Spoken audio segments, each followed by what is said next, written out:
To set a daily alarm on your Casio watch, which will beep for 20 seconds, you need to hit the top left hand button until we get to the alarm setting. I'm going to set it for 1:20 p.m. So now I'm going to hold down the bottom left button until it starts flashing, and I'm going to change this until we get to 1 p.m. You can hold it down and it will go quicker. There we go. And I'm going to go to this one, keep hitting the top left button to actually change the digits. 1:20, there we go. And now we have two symbols here. The top symbol is the daily alarm, the bottom symbol is the alarm, which just beeps every hour on the hour. So I'm going to change it just to the daily alarm, which is that one, and press this one to enter in and save it all, and now you can go back to your normal time. Now watch this, at 1:20 it will go off.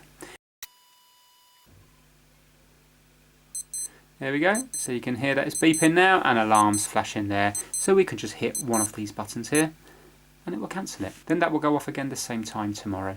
Thanks for watching.